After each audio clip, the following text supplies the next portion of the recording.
Hey everyone, this is the David Wells Experiment. I am your host, David Wells.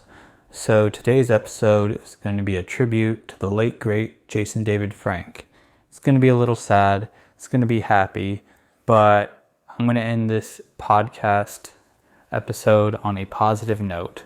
So here we go. So a couple years ago in 2022, I was at work and I was just doing the rounds, doing what I always do, and I get bored and I pull out my phone and I see that Jason David Frank is coming to San Antonio, Texas, my hometown, and for whatever reason, I didn't think to request off. I look at the date, I look at how much time I would need to request off, and I'm like, I just can't do it. And I give myself the assuring thought, well, next time. And then about a month or so later, I heard news that he passed away.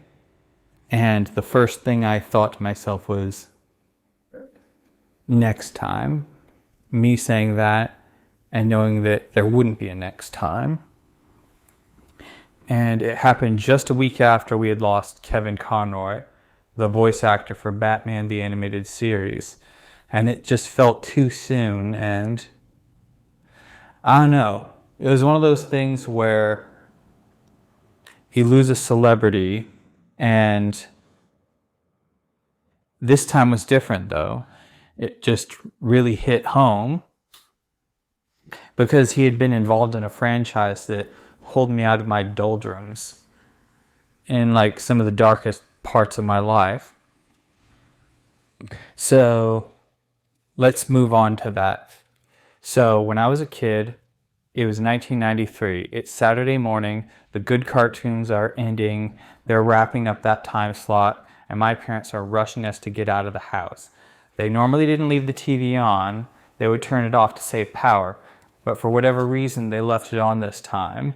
And so as they're rushing us out the door, the channel must have been on Fox Kids because there's a promo for Power Rangers. It hadn't come out yet, but they were trying to hype people up. And it's like, they're back. And I'm like, who's back?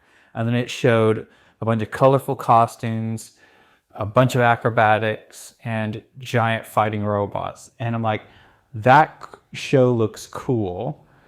And I feel like that was a moment where a habit got put into my head. I have this really bad habit of trying to tell people important things as they're heading out the door. And I feel like I can trace that back to that moment.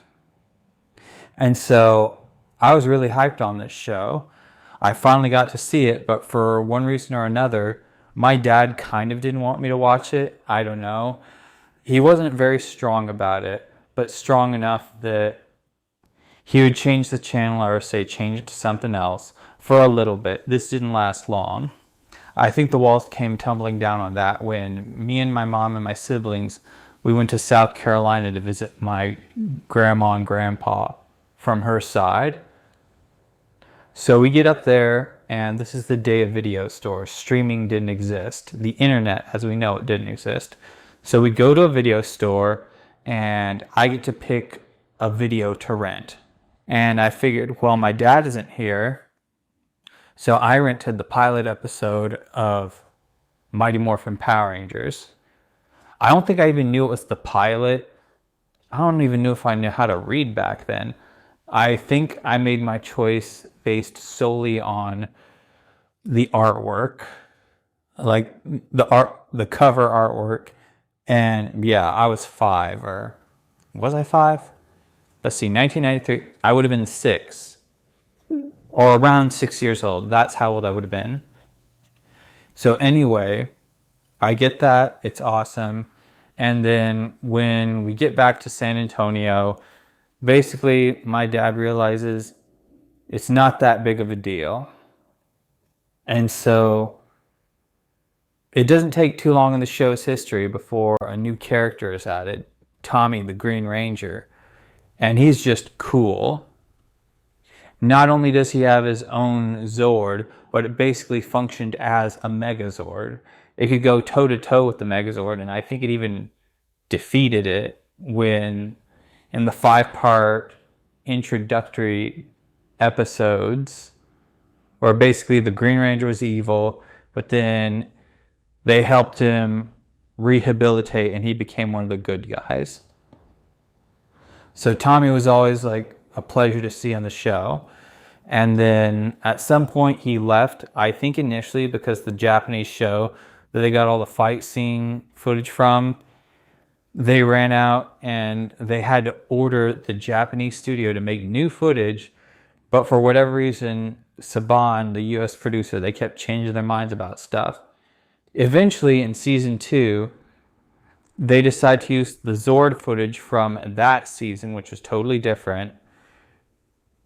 They had some of the footage that they ordered from Japan with the previous season's costumes, and they would shoot their own stuff.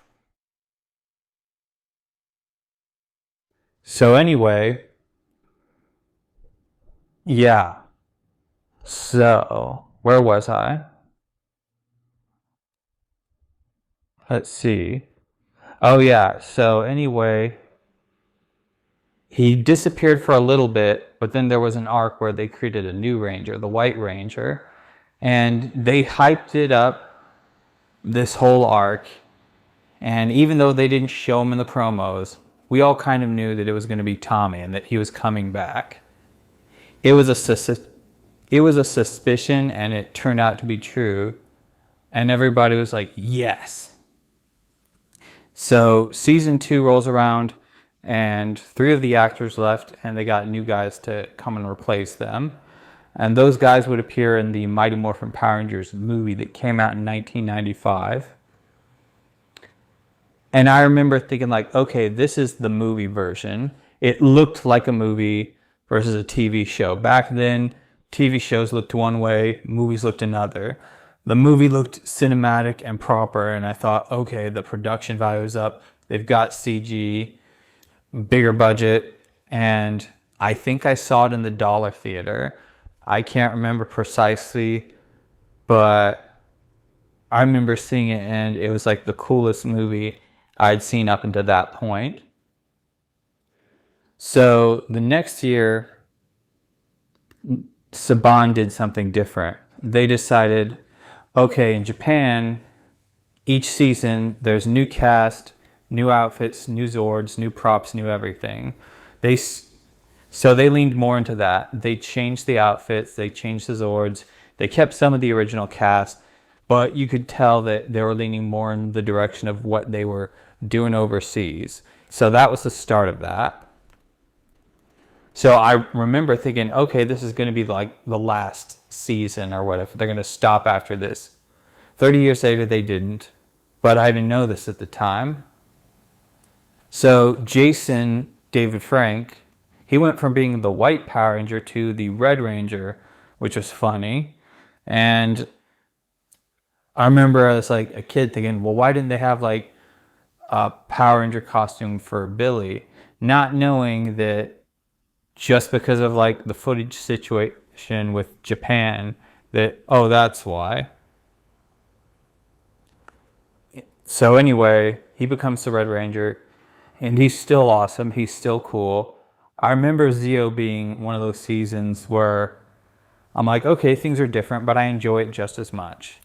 And about a year after that, it's 1997, and they switch costumes and everything again. And this is all the way back in the 90s. I didn't know that the whole thing about they're getting the footage from Japan, and every year they change. So I'm like, okay, they're doing it again. And this one did have a movie, so it looked more like the show, but still it was Power Rangers. So I'm like, okay, I want to see it. Didn't get to see it in the movie theaters, but I did get to see it on VHS. I didn't like it as much, but I would still watch it a couple of times just because it was Power Rangers. Now, midway through that, or partway, I forget exactly at what point, I think Jason David Frank was like, I'm not so sure I want to be in this. So I can't remember the specifics, but that's what I've heard. And so they figured rather than just getting rid of one person, they replaced any of the remaining original cast members. So they just brought in a whole new crew of people. And that's how it went. And I still watched it up to that point. And then in 1998, this is sort of the beginning of me like tuning out. I mean, I still watched it. It was still a priority for me. And that was like Power Rangers Lost in Space. I think that's what it was called, a Power Rangers Space Force. My memory is going just a little fuzzy. Again, I didn't pay as much attention. But they lost one OG cast member and they brought in a new guy. Pretty much the second tier of people who placed the originals in Turbo, they showed up for this one. And so that was sort of, it seemed the end of Jason David Frank's tenure in Power Rangers. And I remember that season was sort of the last season that I cared for. And then just, life goes on. And this was around the time that Pokemon started to be a big thing. But I knew of Pokemon for a while before I got into it. But that's a whole other podcast. So anyway, the 90s happens. And let's see, 2000 rolls around. And it's not that different. Except in 2001, a big, huge life event happened. My parents split. Now, I know that everybody in their, there's probably more people whose parents are divorced than not divorced. So, kids with a whole nuclear family, they're the weird ones, it seems. But, I thought that mine were going to be the exception. Turned out not to be. I had been promised it was never going to happen. So, yeah, I was floored. And I remember thinking to myself, didn't those moments mean anything to anybody? Because they meant something to me. And I just sort of accepted the fact that, all right, this is the status quo. You just have to deal with not feeling good now. And I didn't get a moment to rest, basically. It was, that happens, get used to it. And I had so much schoolwork to do that there was no time to do anything else. It was not good, mental health wise. So, fast forward to 2002. At this point, I just didn't care about Power Rangers anymore. I'd watch an episode or two, and I think 2002 was when Wild Force happened. But then we find out there's an event called Forever Red, where they get the previous 10 seasons of Red Rangers, and they all team up in an episode. And Jason David Frank was in that, and I'm like, okay, we're watching this. So that was notable for making... They took costumes from another Saban show, Big Bad Beetleborgs, and they used their costumes as the costumes for the bad guys in this special, which, knowing their cost-saving techniques, they're just like, who's going to care? But, of course, people who grew up with, the original show, they knew. And we just kind of rolled with it. So anyway, we watch it. It's awesome seeing these previous 10 Rangers. I think there was one guy who sat out, but anyway, we saw this and it was a nice stroll down memory lane. And okay, that was fun. Thanks for the reminder. And Jason David Frank was a big part of that. I remember his introductory scene is Bulk and Skull are running some kind of resort, with a pool or whatever, and Skull picks up, was it Bulk? Bulk, yeah. Bulk picks up a phone and he's like, hello. And he's like, you want to speak to him? And so he nervously grabs the phone, one of those old school phones, and he walks over to a guy sitting in a lounge chair. We can't see the guy's face. But he's like, excuse me, sir, it's for you. And it's Jason David Frank. So that leads me to believe that at some point, between then and the end of his tenure in Turbo Rangers, somehow Bulk and Skull found out about the identity of the Power Rangers, which was always sort of a subplot of like, oh, we've got to figure out their identity. But they eventually gave up on that. So somehow they found out, and it just made everything all that much funnier. So his appearance in Wild Force was a fun little reunion.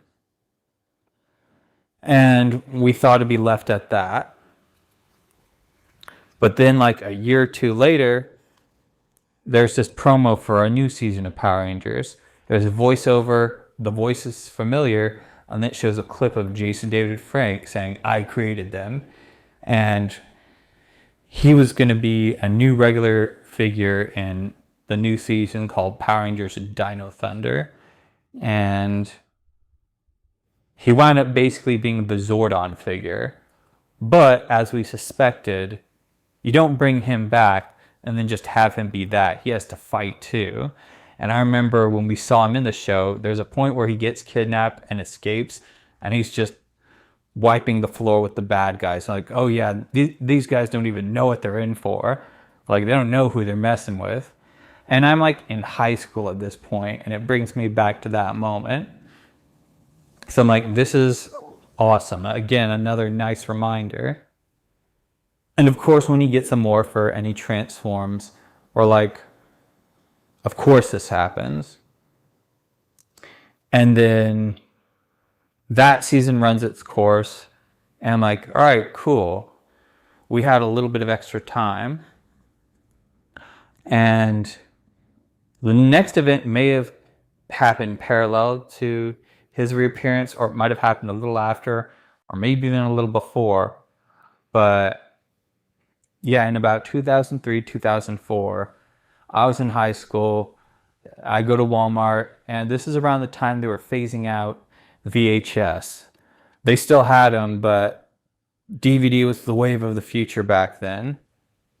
So anyway, I'm just perusing the electronic section. I see a rack of movies, and one of them was a VHS copy of Mighty Morphin Power Rangers, the movie. And it was like 5 something, and I had money. I almost never had money back then, but this time I did. I'm like, what the heck, it'll be fun. So I buy it, I take it home, I watch it, and I was in high school, and I felt exactly the way I did when I saw it back when I was 8. And it was the strangest thing. It almost felt like a religious experience.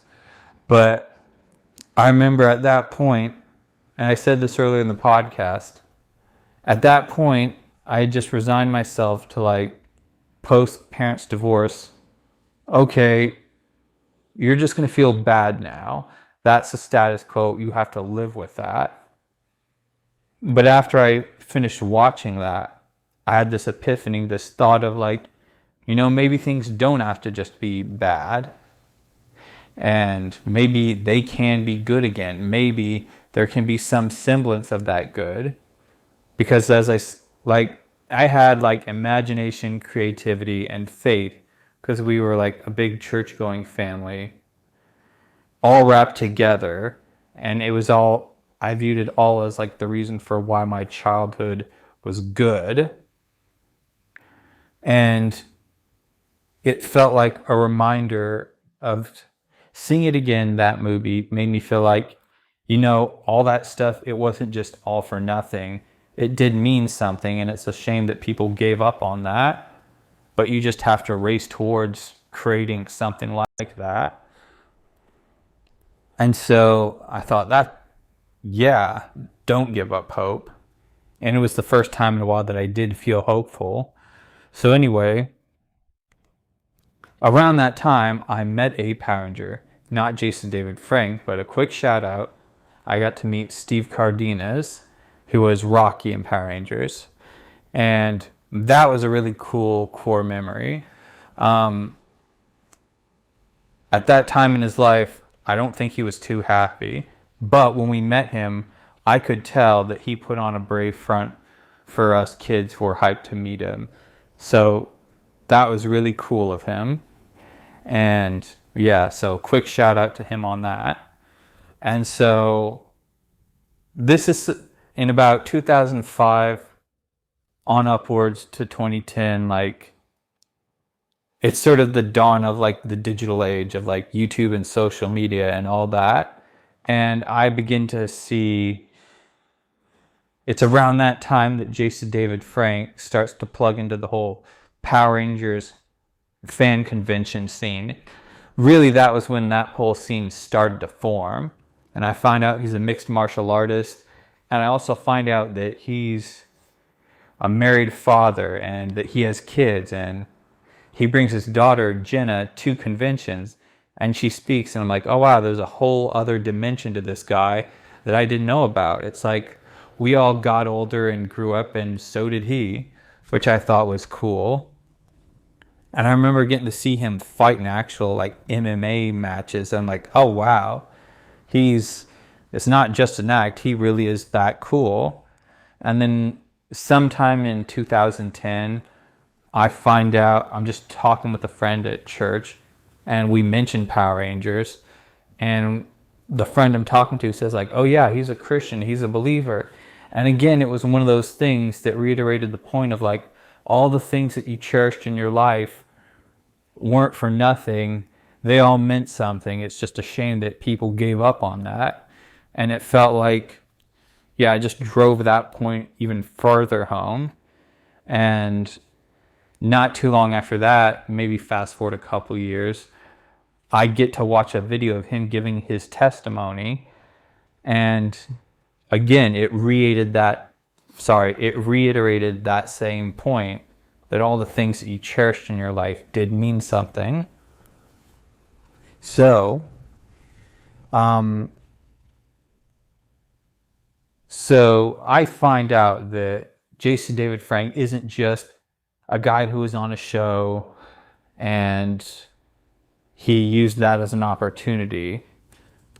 And like that could happen with a lot of celebrities, but it didn't happen with him. He did go to conventions, but it came from a genuine love of wanting to help the fans of the show that he was on. And I remember him and Walter Jones. They were some of the first Power Rangers stars I saw be in fan shows or fan videos as the internet was gaining more and more influence. Particularly with Jason David Frank, I remember the earliest Bat in the Sun videos were they would take fictional characters and have hypothetical scenarios of them fighting each other. One of them was Scorpion from Mortal Kombat, and the other was the White Ranger. And I thought, okay, this is a fan thing, so there's no way they get anybody who was actually involved with this. And usually the Bat in the Sun videos had alternate scenarios. One where one guy wins and one where the other guy wins. They had one where the White Ranger loses, but they had one where he won. And at the end of the video where the White Ranger wins, we see him take off his helmet, and it's actually Jason David Frank. And if I'm correct, I believe that was the beginning of his long-standing relationship with Bat in the Sun, who worked with him on his movie Legend of the White Dragon.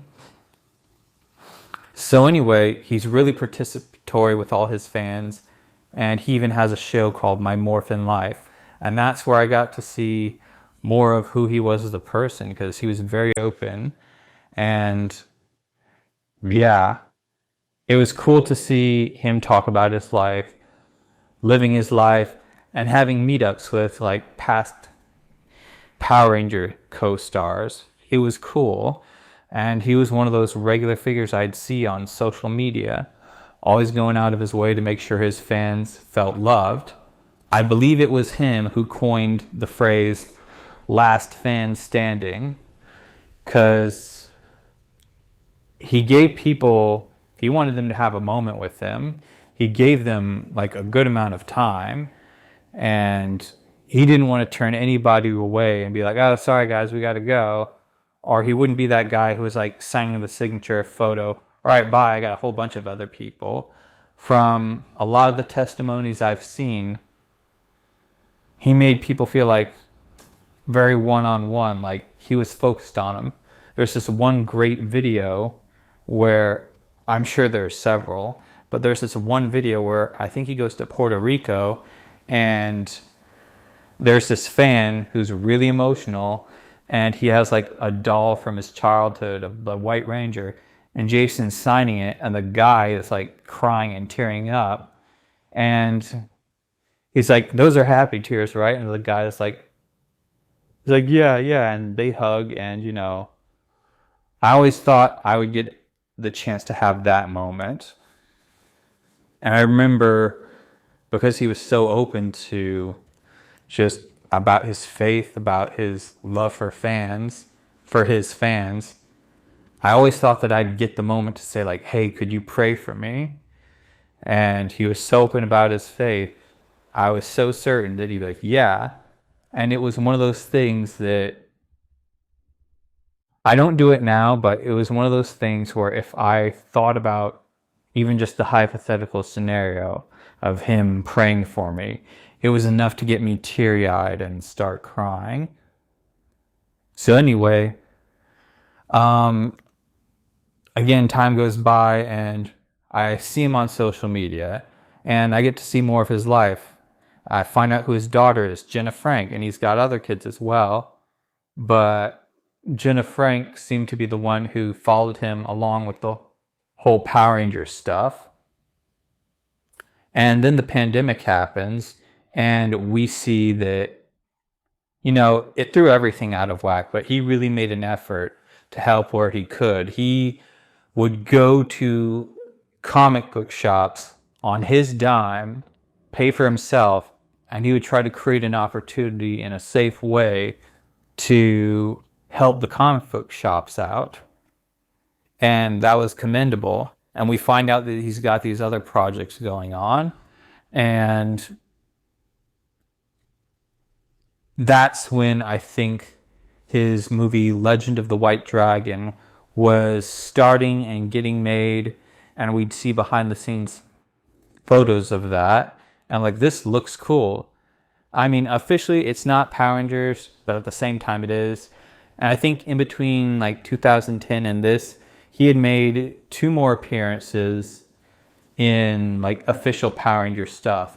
And I think the last one was in Power Rangers Super Mega Force. And there's a scene where him and a bunch of Power Rangers are walking into the foreground. He's in the Green Ranger outfit and he takes off his helmet. And that was going to be the last official Power Rangers thing that he worked on, if I'm not mistaken. He had done something prior to that. I forget exactly what it was, but I just remember that slow motion shot of him and a bunch of other OG Rangers removing their helmets. And it's like, yeah, we've all grown up. We're older, but then again, so are you guys, but we're all still here. And it was this great moment of solidarity of like, yeah, it was awesome. And I remember hearing reports that he said, this is going to be the last thing in Power Rangers that I officially participate in. And I know some people were disappointed, but I respected him for that. Basically saying like, I've given a lot of myself to this, but now I kind of want to close that chapter. And I guess one reason I was cool with that was because I knew it was basically, it wasn't him saying, I'm never going to do anything Power Rangers related. Like, he's still going to go to conventions and stuff. And I'm like, okay, I've still got a shot to meet him. Or so I thought. And that leads me back to that moment where I'm at work. I see the notification, he's coming to my town. And I'd seen a couple before. And I'd always said, next time. And then about a month later, I find out he passed away. He had some mental health issues that it basically, it didn't go well. I don't want to say, if you're listening to this podcast, you know how everything went down.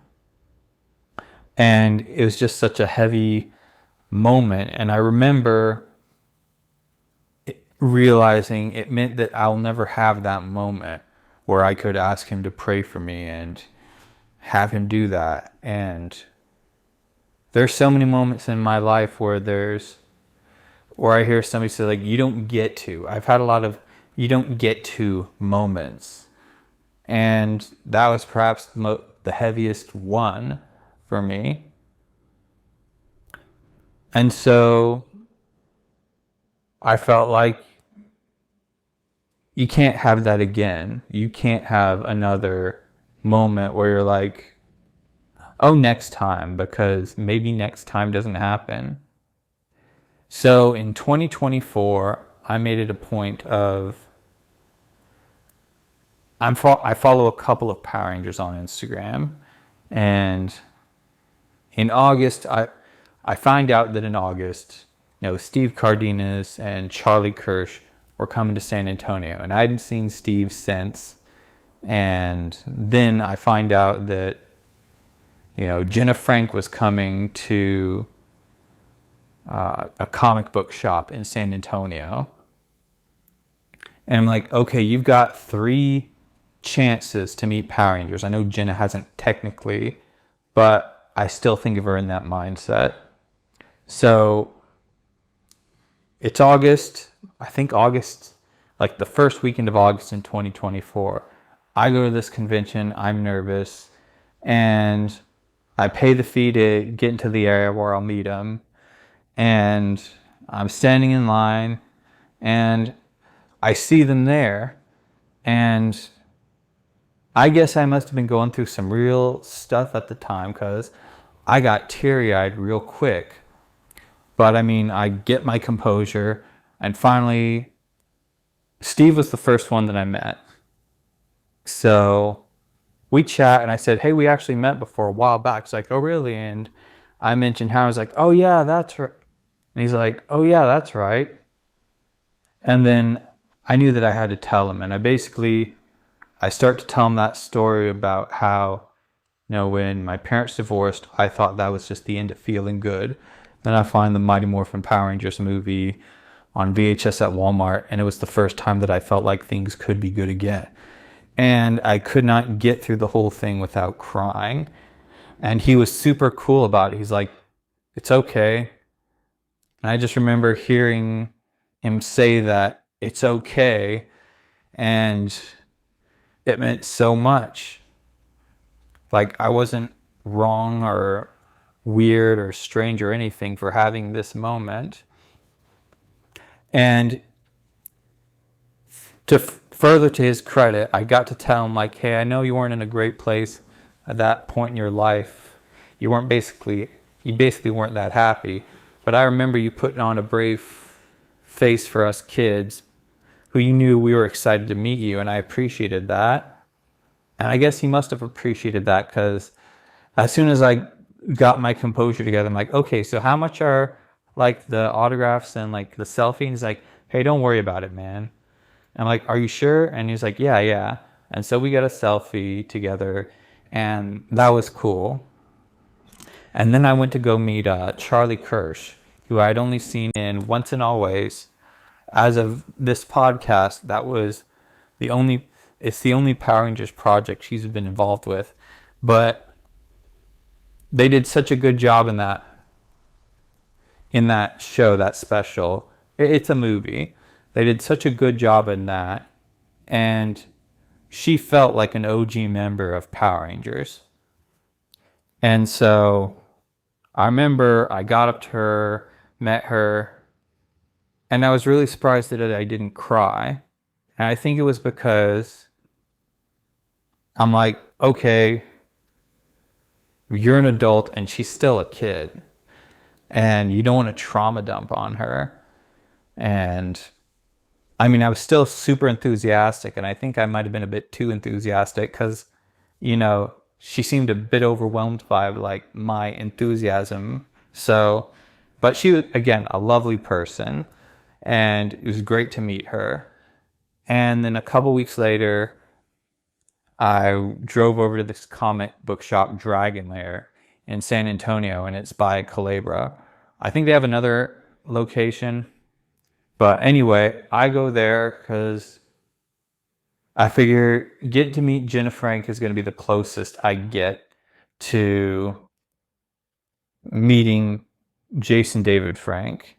And so I go there and I stop a couple of times on my scooter, and I had some trouble like starting my scooter up again. Now I figured, oh, I just didn't grab onto the clutch or the gas or whatever thrust. So that's happened before.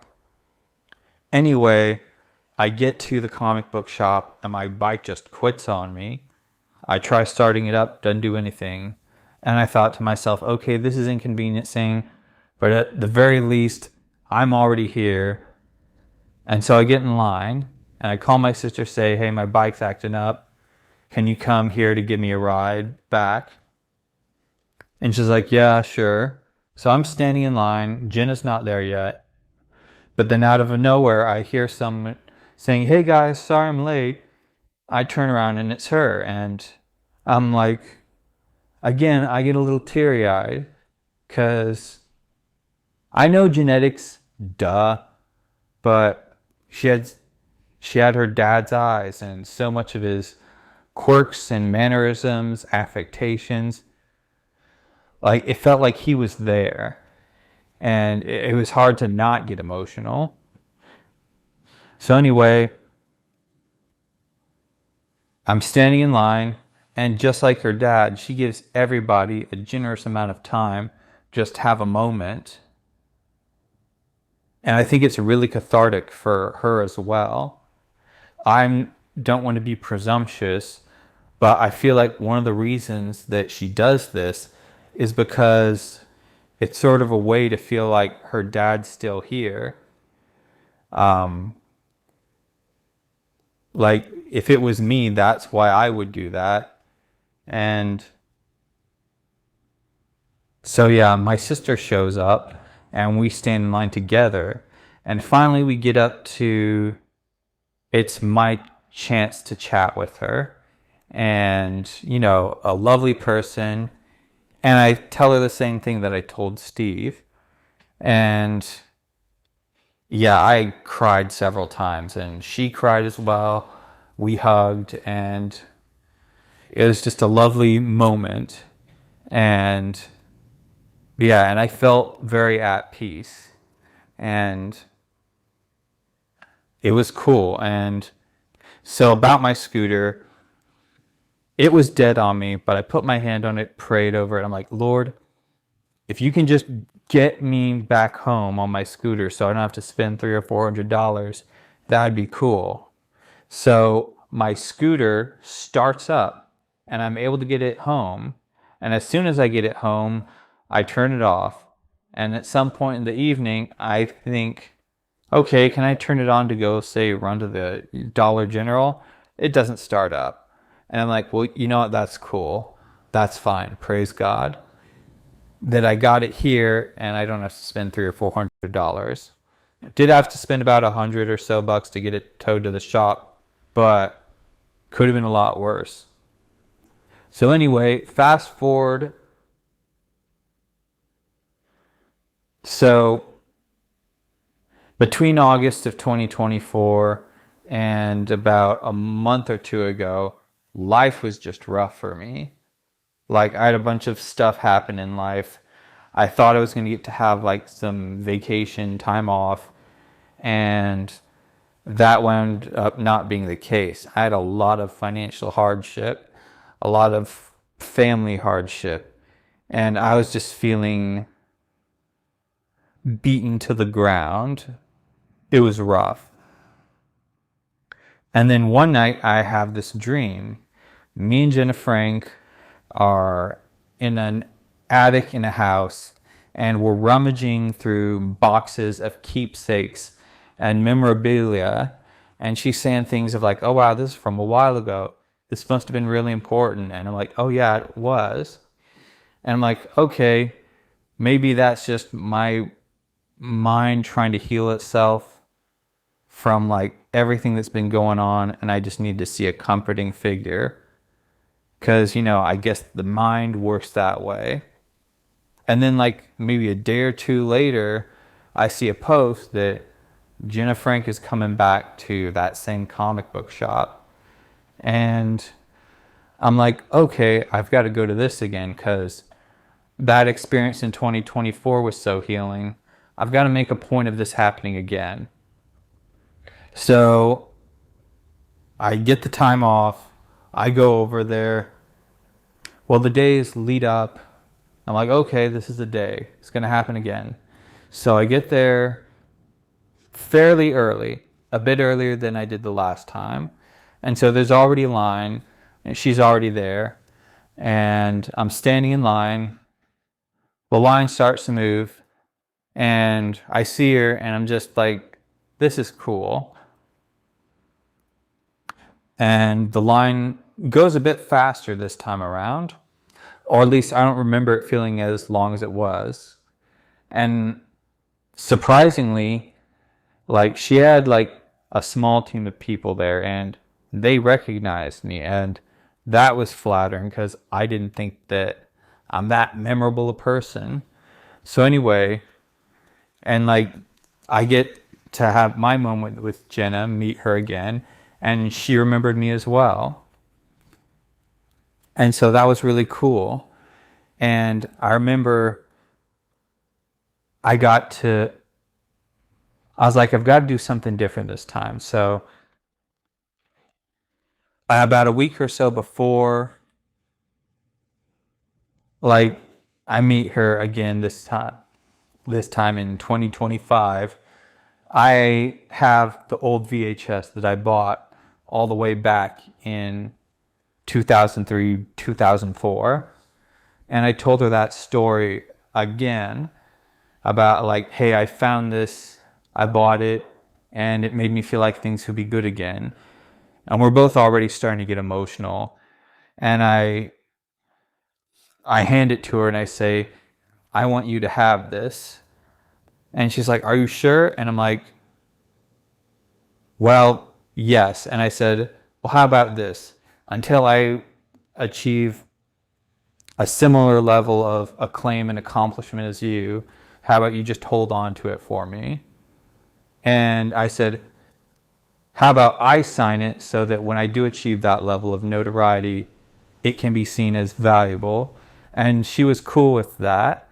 And I signed it, and one of her people was like, oh, wow, you signed that really quick. Do you practice that? And we had a good laugh. And, you know, I feel like anytime I see her at these conventions or meeting greets, I always have so much I want to say that I don't get to say, and she's generous with her time.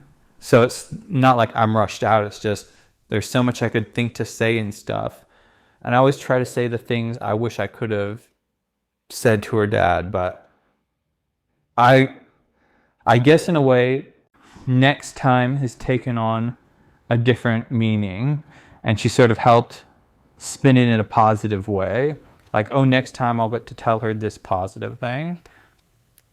And I remember, like, again, it was a really healing and recharging thing because I did feel different about it, or I just did feel differently afterwards. And I think it's whatever the opposite of trauma is. It's a shame that there isn't a proper word for sort of anti-trauma, where trauma dysregulates your neural activity and causes you to panic and stuff and be on edge for bad stuff going on and happening.